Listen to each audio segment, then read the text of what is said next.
el advenimiento de nuevos ritos ciudadanos.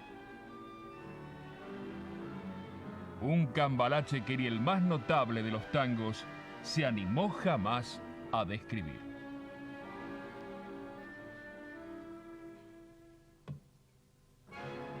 Por eso, porque la vida no es un tango, ni, como muchos quisieron hacernos creer, un país puede describirse en pentagramas.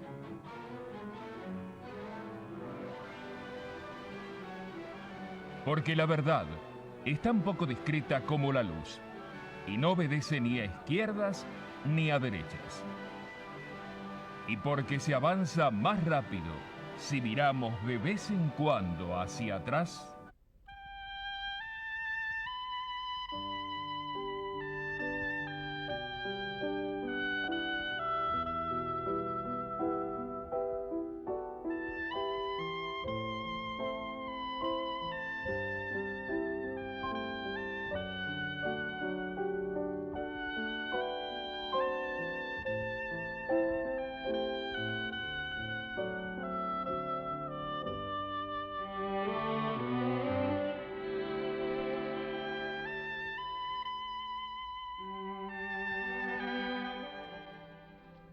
En América Latina era la hora de los pueblos, la hora de la democracia. Salvador Allende prometió recuperar para su país, Chile, las riquezas básicas de manos del capital foráneo y nacionalizar los grandes monopolios que controlaban su economía. Con ello abrió un debate ideológico y desató no pocas controversias en torno a lo que se llamó Vía Chilena al Socialismo. La juventud tiene que entender, y nosotros en Chile le hemos dado un paso trascendente. La base política de mi gobierno está formada por marxistas, por laicos y cristianos. Y respetamos el pensamiento cristiano cuando ese pensamiento cristiano interpreta el verbo de Cristo que echó a los mercaderes del templo.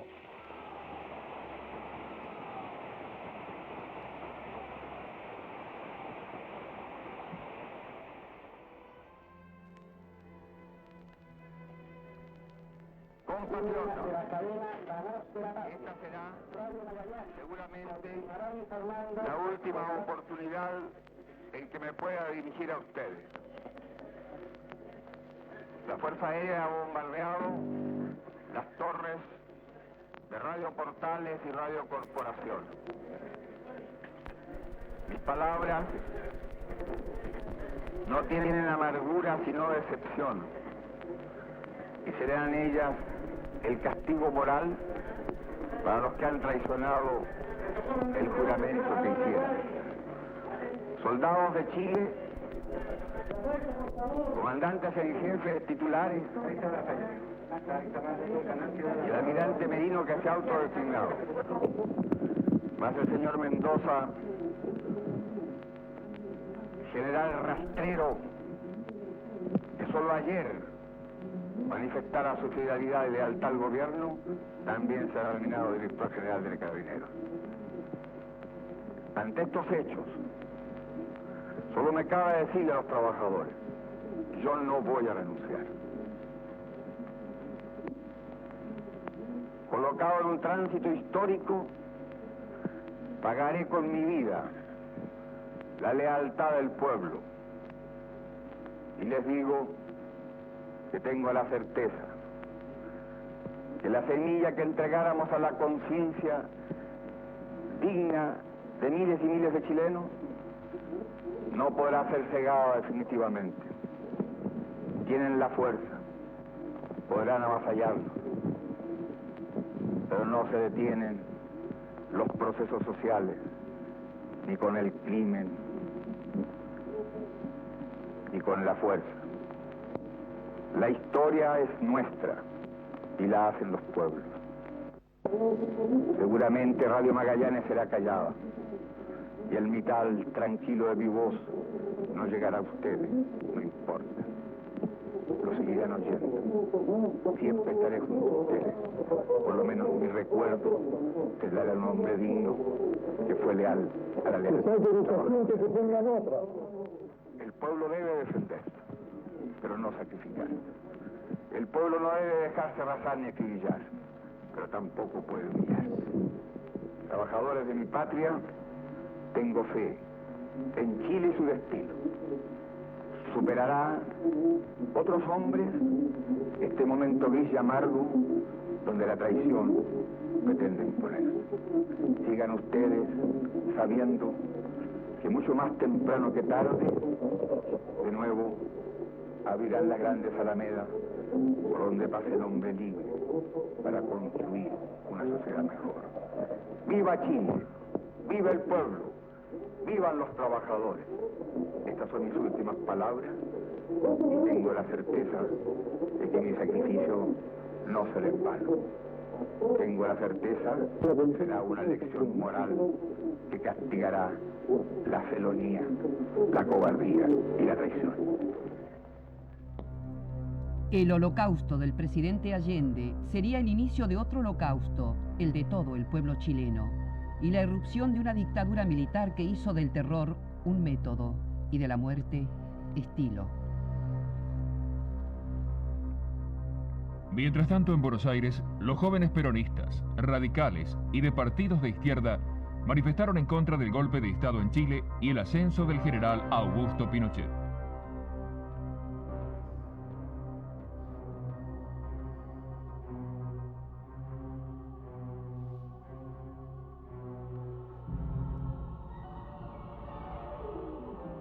Frente a la Embajada de Chile en Argentina, la juventud no advertía que también en este país comenzaban a gestarse los gérmenes de otra dictadura igual o peor que la de Pinochet.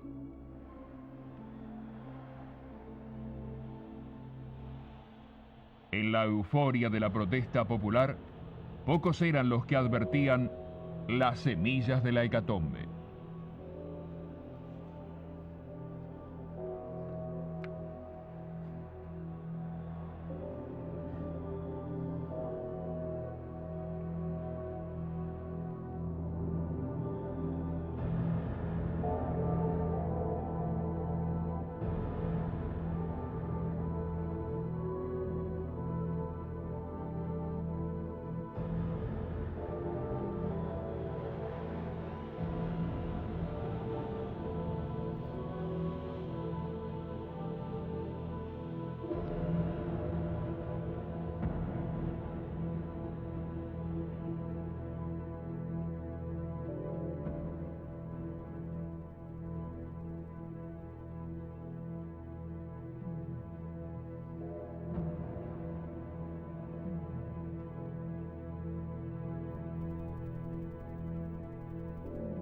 Eran los días del poder, del máximo poder de José López Rega, un tenebroso reptante que desde portero de cabarets y escritor de horóscopos llegó a secretario personal de Perón, ministro de Bienestar Social y factotum de la AAA, comando armado de ultraderecha que cavó las primeras tumbas de desaparecidos, inaugurando una costumbre que signaría los tiempos venideros.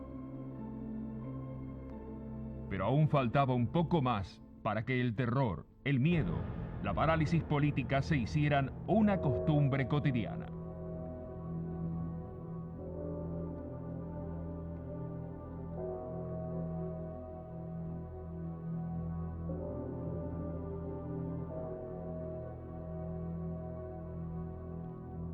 Mientras tanto, los argentinos asistíamos al renacimiento del cine argentino, que ponía en pantalla La Patagonia Rebelde y también bodrios como este.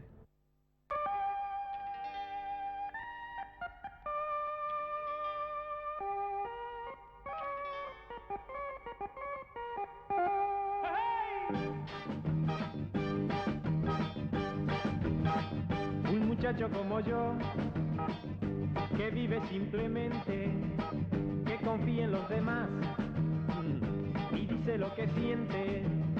Un muchacho como yo precisa exactamente una chica como tú, definitivamente una chica como tú, que sabe lo que espero y que quiere de verdad las cosas que yo quiero. Un muchacho como yo precisa exactamente una chica como tú. Ah, porque eres diferente.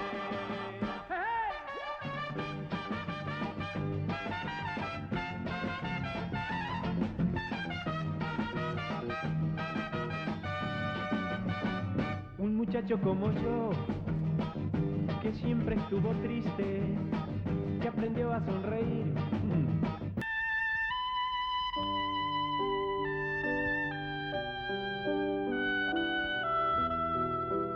Y un día, cuando el empresario Rockefeller nos visitaba, la guerrilla incendió sus supermercados Minimax. La acción, perfectamente sincronizada, desalentó inversiones extranjeras y atemorizó a ejecutivos de empresas multinacionales.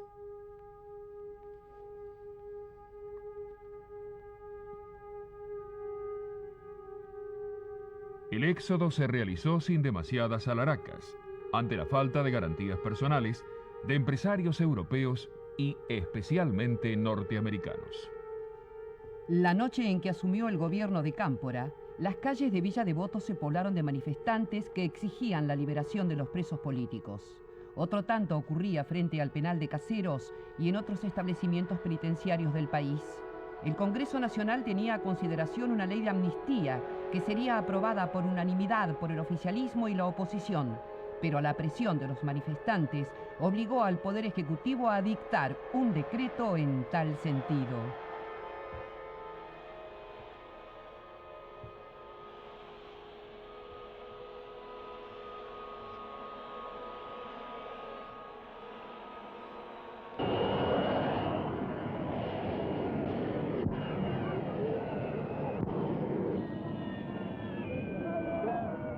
Bueno, se han abierto las escalerillas del avión de la compañía Austral que viene desde Trelew.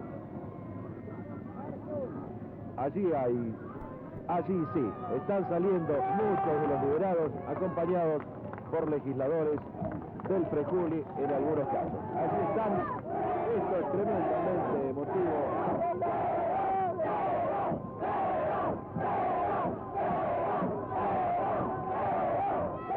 Hemos confundido entre quienes gritan aquí con una verdadera hermana.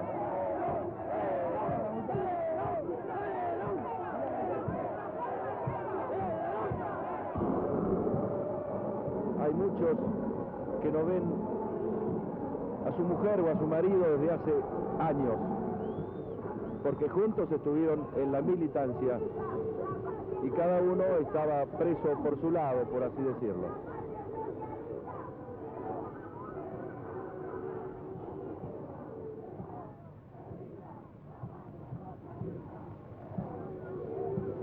Se les hace difícil a los recién liberados acercarse al ómnibus que los llevará hasta la estación aérea, hasta las oficinas de la estación aérea de Austral y retirar sus equipajes. Perdón, ¿cómo se llama usted? Méndez, pero no... Yo veo, ustedes vienen de Salta. ¿Qué sienten ante la libertad? No quiero decir nada. ¿Está contento al menos? Sí, imagínense. Gracias.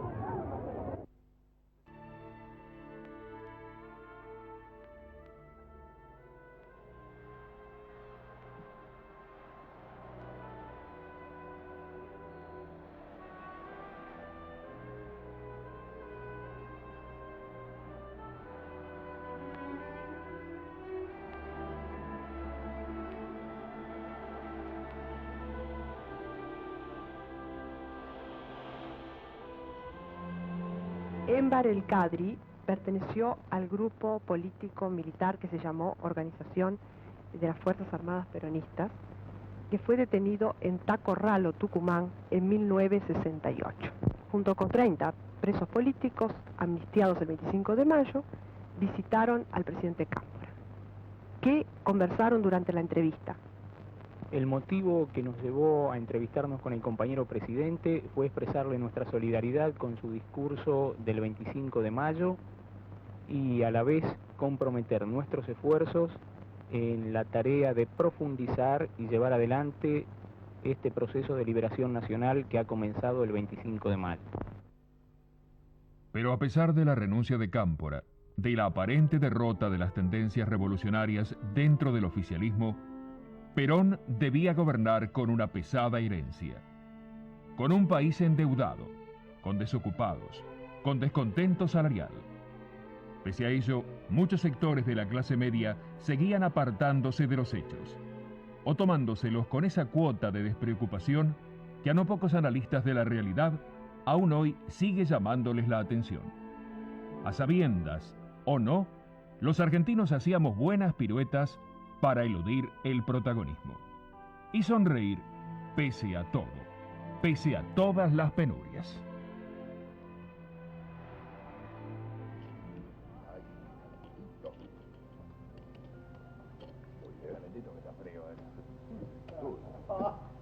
Che, muchachos, ¿leyeron las declaraciones del ingeniero Álvaro Alzogaray en los diarios? ¿Que va a organizar otra rifa? ¿Qué rifa? ¿Cuándo organizó una rifa el ingeniero Álvaro Alzogaray? ¿Cuándo? ¿No te acordás que la rifa que organizó? ¿Pero qué rifa? La del 9 de julio, la de...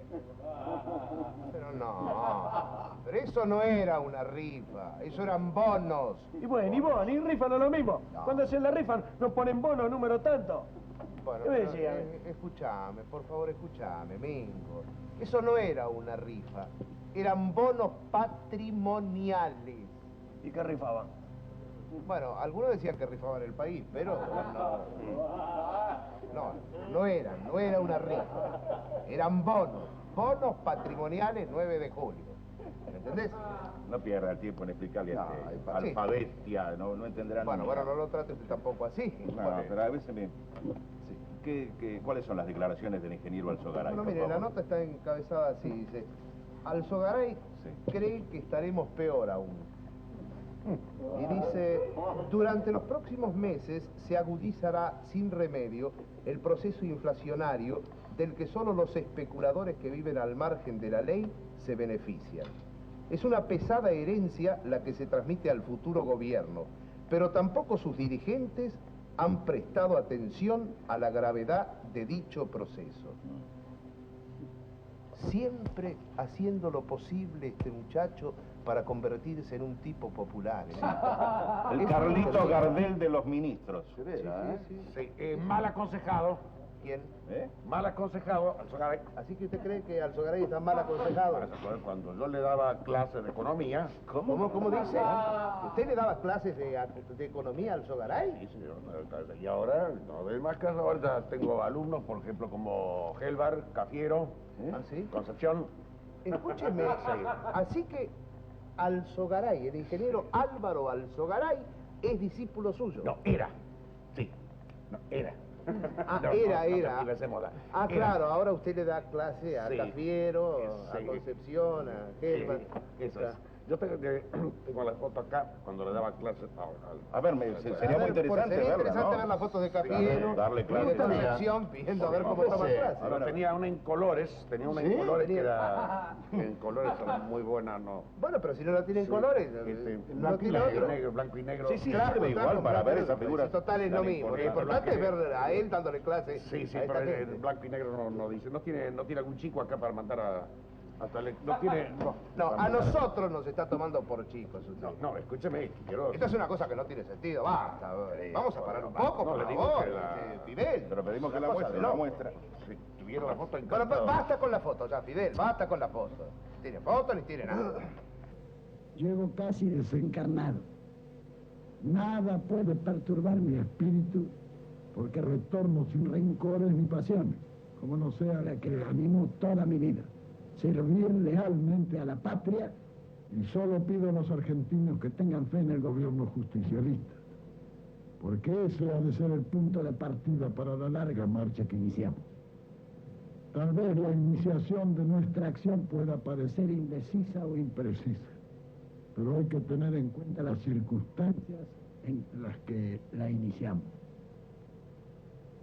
La situación del país es de tal gravedad que nadie puede pensar en una reconstrucción en la que no deba participar y colaborar. Este problema, como yo lo he dicho muchas veces, o lo arreglamos entre todos los argentinos o no lo arregla nadie. Por eso decido hacer un llamado a todos, al fin y al cabo hermanos, para que comencemos a ponernos de acuerdo. Muy pronto comenzó a delinearse la necesidad de que todos los argentinos tiráramos parejo, a pesar de los agoreros, de los gorilas de siempre, de la intolerancia. Un clima que para algunos iniciaba los tiempos de la Argentina potencia y para otros apenas era el esfuerzo de un país por crecer, por actualizarse, por mejorar su calidad de vida. ¿Cómo ve en este momento al país?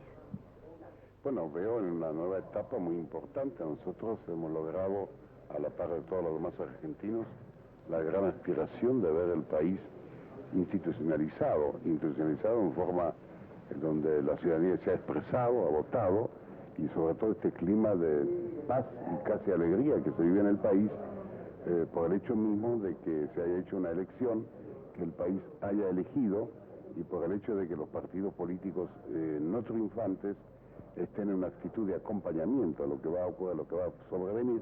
Lo mismo ocurre con las fuerzas sociales, tanto trabajadores como empresarios. Sí, señor José Gelbart, en este momento así apasionante de nuestra historia, ¿no le da un poco de pena así presentar esa renuncia indeclinable a la institución que usted preside? Bueno, señorita, el momento apasionante de la historia hace muchos años que vivimos nosotros.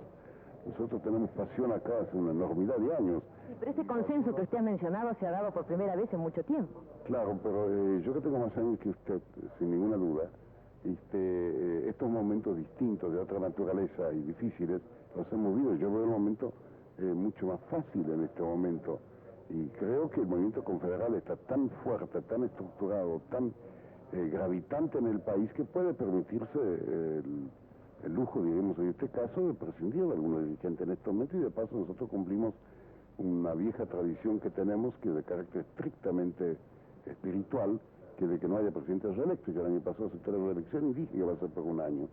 Y nosotros queremos seguir cumpliendo. Si la Confederación ha conseguido el crédito que consiguió ante la opinión del país, no solamente el empresariado, sino que toda la opinión del país, es porque siempre ha mantenido una conducta, y esa conducta debe manifestarse en todos los niveles. Si usted le dijera, señor Gelbart, en 5 o 6 palabras que diera el motivo de su renuncia, ¿usted diría porque no debe haber reelección?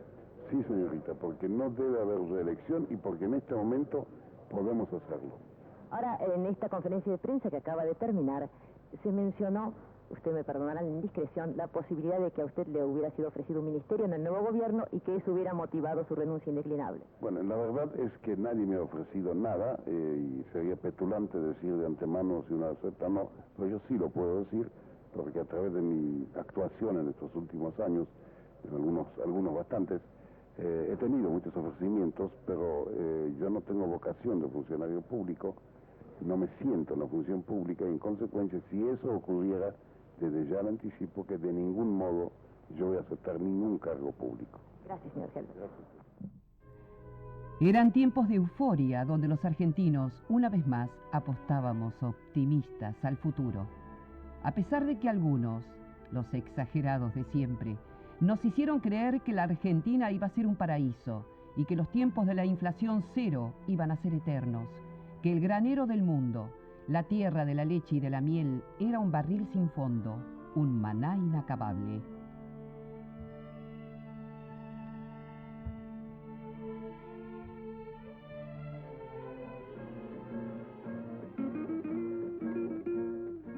El campo, una de las grandes riquezas del país, con importantes cosechas. Entre otras, las de trigo, maíz, sorgo, soja y girasol.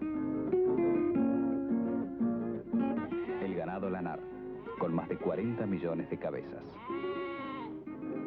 El vacuno, con alrededor de 60 millones. Anualmente, en la fiesta del campo, se consagran a los campeones de la ganadería.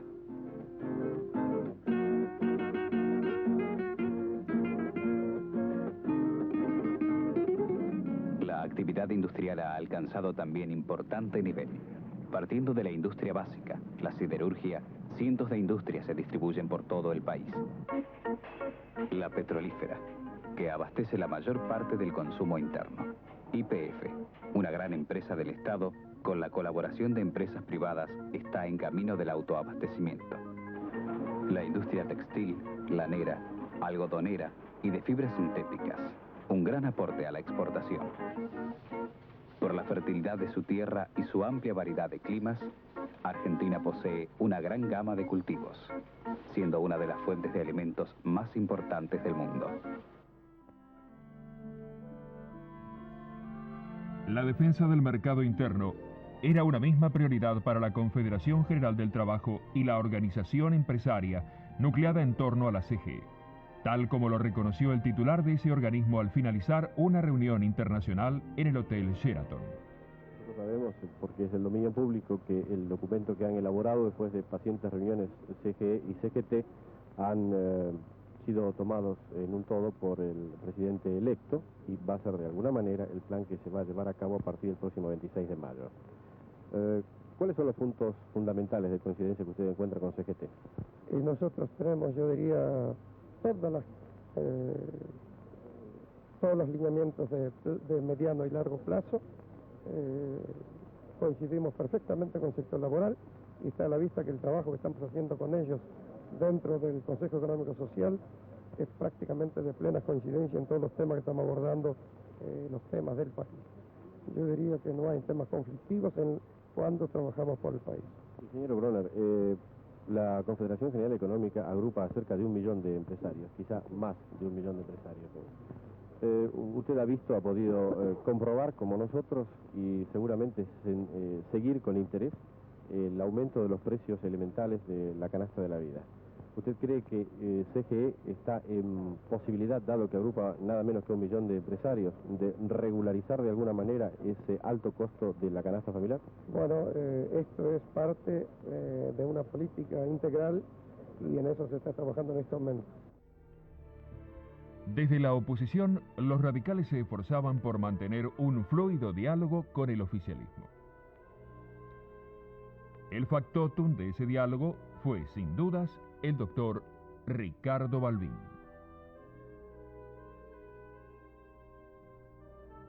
Balbín era un hombre que estimaba el diálogo, que hacía cualquier esfuerzo para conseguir este diálogo, que no midió costos políticos cuando saltó una tapia, por ejemplo, en Gaspar Campos, porque entendía que saltando esa tapia estaba saltando los desencuentros de los argentinos de tantos años.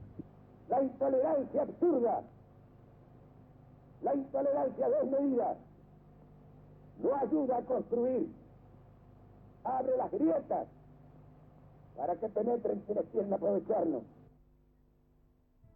Eran tiempos de euforia, de frágiles bonanzas, de argentinos que, pese a todo, querían construir, de hombres y mujeres que vislumbrábamos la posibilidad de crecer y de creer, compartiendo el poder o el disenso.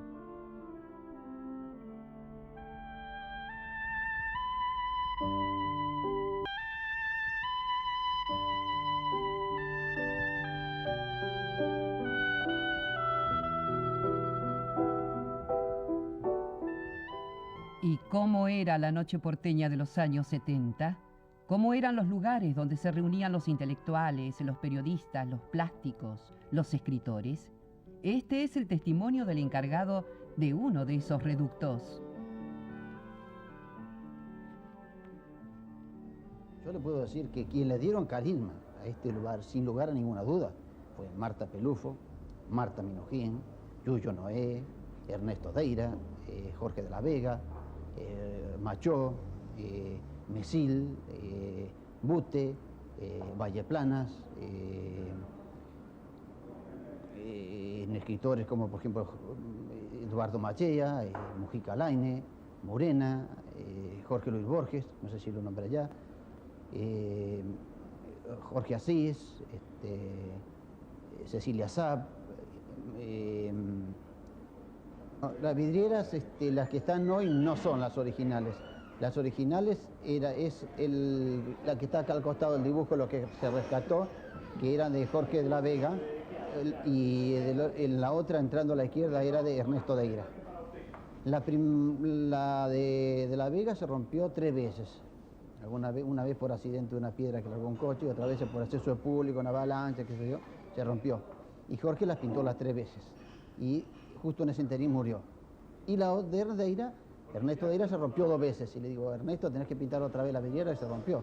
Dice, no, querido, Jorge de la Vega se murió cuando pintó Testera, yo no la pinto. Entonces la pintó Noé. Y uno de los dibujos que está en el rincón es de Egle Martin, que es de Ernesto de la Vega, de Ernesto Deira, es Egle Martin y Luis Felipe Noé. Y después las demás pinturas, bueno, hay un montón de pinturas, como usted puede ver, de Cogorno, de Berni,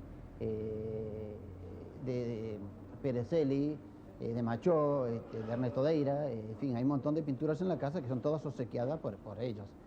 Así que, por ejemplo, para mí es una gran satisfacción, porque cuando se hizo los fascículos sobre los pintores argentinos, cada edición que salía, la persona me la regalaba.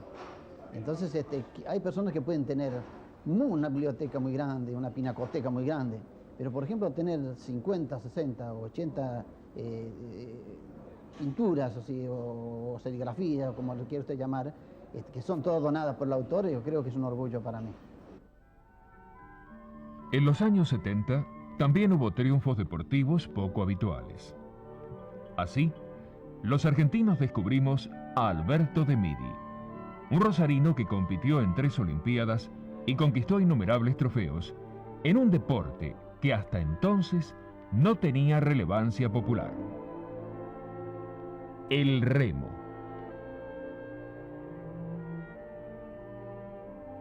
Yo diría que el 69, 70, 71 fue el colofón de un periodo muy largo, pero muy afortunado, y donde tuve la fortuna de ganar 3 campeonatos mundiales.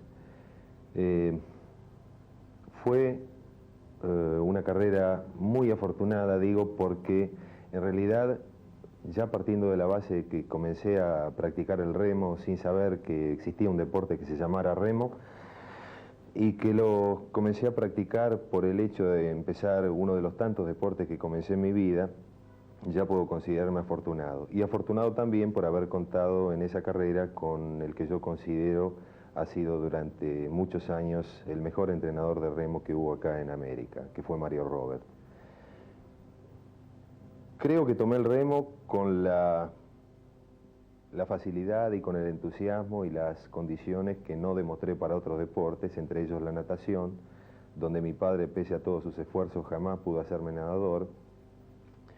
Y mi carrera fue un camino ascendente permanentemente, porque comencé como campeón argentino a los 2 años escasos de haber comenzado mis prácticas. Seguí con un campeonato sudamericano también muy prematuro ganado. Inmediatamente me hice campeón rioplatense, campeón panamericano por 3 veces. Y después vino la primera oportunidad, que fue el Campeonato de Europa en Klagenfurt, en Austria, donde llegué al primer puesto. Previamente a esto había corrido ya en el año 64, 3 años después de haber comenzado a remar, mis primeros Juegos Olímpicos en Tokio, donde tuve la fortuna de llegar cuarto. Después vino México en el 68, Juegos Olímpicos, llegué tercero y me dio el cuero para llegar en el año 72, en los últimos pasos de mi carrera, como subcampeón olímpico. Entre ese lapso, las primeras Olimpiadas del año 64 y las del 72, gané 3 campeonatos mundiales.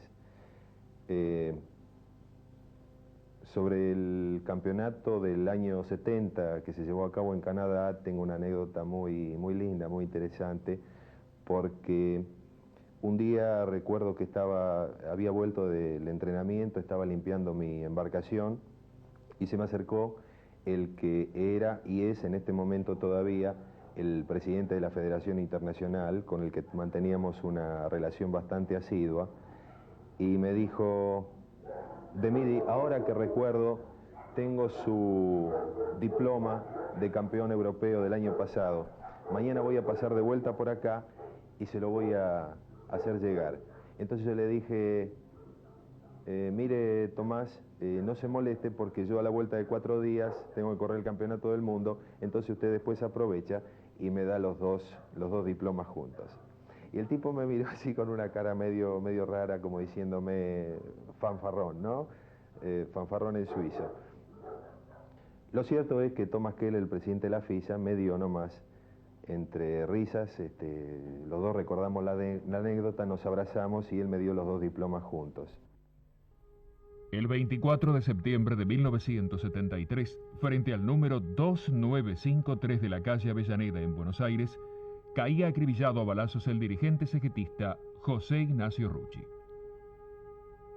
El entonces secretario general de la Central Obrera, pocos días antes de ser asesinado, había declarado a la prensa: El movimiento obrero tiene una conducción como quizás nunca la tuvo, a nivel de su dirigente, con una uniformidad de criterio que nos permite asumir responsabilidades en función de equipo, en función de cuerpo, con Comité Central Confederal que hace pocos días se han pronunciado en una afirmación absoluta, identificación con el Consejo Directivo.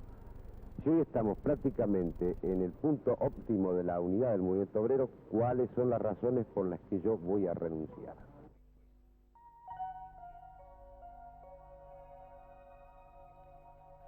Al conocerse el asesinato de Rucci, un comunicado oficial dio cuenta que la violencia de los grupos guerrilleros sería repelida en el mismo terreno, sin ninguna contemplación. Los jóvenes peronistas estaban divididos. En esa rama el movimiento tenía grupos enfrentados bajo diversas denominaciones: Juventud Peronista, Juventud Trabajadora Peronista, Juventud Sindical Peronista. Derechas e izquierdas, en el seno del sector juvenil, provocarían duros enfrentamientos que desde su prestigio político y autoridad institucional, ni el mismo Perón pudo llegar a solucionar. Todo aquel que se asocia con fines ilícitos configura el delito ese. Ahí nosotros vamos a pensar que eso no justifica, no, el crimen es crimen, cualquiera sea el móvil que lo provoca. O el delito es delito, cualquiera sea el pensamiento, el sentimiento o la pasión que impulsa al criminal. Acá hay otras cosas que se juegan. No nos vamos a tirar la suerte entre gitanos. Somos políticos todos. Y sabemos que así que se juegan otros intereses. Muy bien, señores. El que esté con esos intereses se saca la camiseta peronista y se va. Nosotros, por perder un voto, no vamos a ponernos tristes. Pero aquí debe haber una disciplina. Si se pierde esa disciplina, estamos perdidos todos. En 1974, en Plaza de Mayo, los integrantes de la Juventud Peronista se enfrentaron con el líder. Fue un 1 de mayo.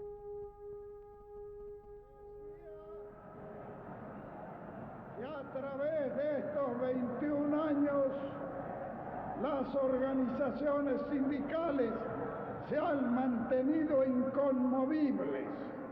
Y hoy resulta que algunos imberbes pretenden tener más méritos que los durante 20 años.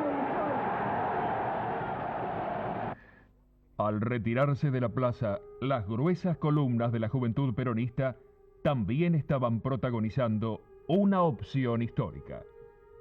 Las cartas estaban echadas.